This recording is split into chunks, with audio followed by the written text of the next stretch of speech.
Hi everybody, my name's Gabriel Varga. Today we're going to talk about the front kick and more specifically all the different little elements, including distance, including footwork for the front leg and the back leg, and all the different heights you can strike at.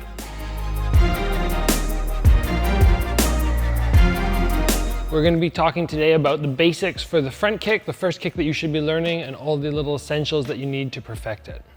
So the first thing you really want to focus on when you're learning a front kick is distance. And some people have a little bit of trouble figuring out exactly where they should be standing. And a basic sort of key rule is just extend your lead arm, your jab. And if you're within the contact zone, then that's where you're going to throw a knee. So that's too close.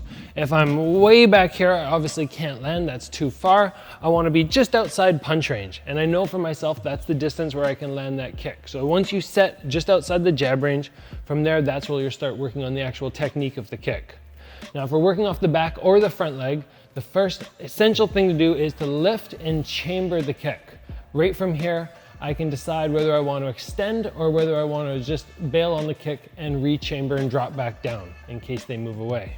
So from here, I lift up. As I lift, you're going to notice my standing foot does a pivot. Now that's a little bit more advanced for a front kick, but still something you want to focus on even from a beginner stage. The weight shifts to the ball of my foot. I pivot as my knee raises up. And from there, I'm going to get more distance and power. Once I've got to that point, it's a simple extension. I'm striking with the ball of my foot, never with the heel. And I lean back very slightly to gain a little more power. Making sure you lean back is going to give you that extra bit of distance, which is going to give you a little bit more force and move your hand out of punch range. So if you can put that all together, the kick should look something like this.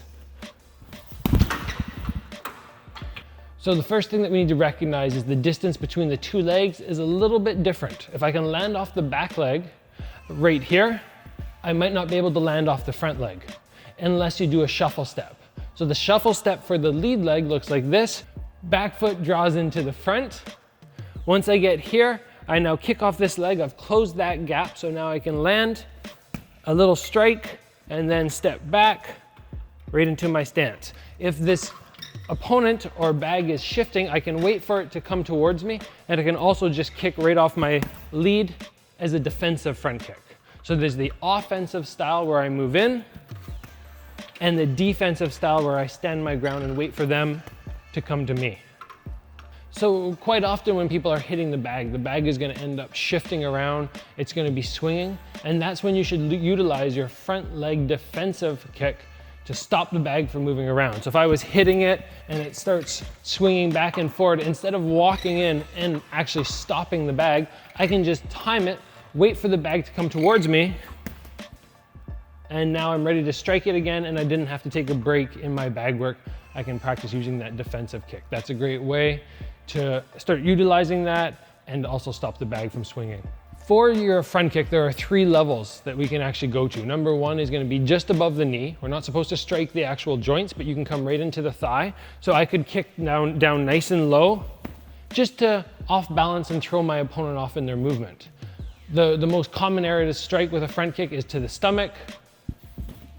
And now if I want to kick up to head level, what I want to do is lift my knee a little higher and make the line from my hip to my knee arc up to head level.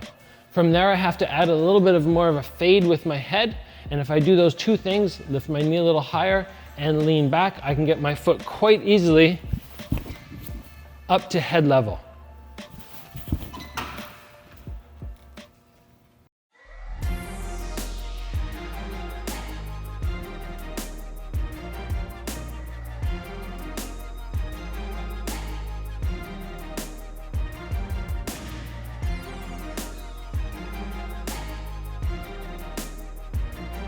Thanks for watching this video. Please be sure to like and subscribe for more content like this.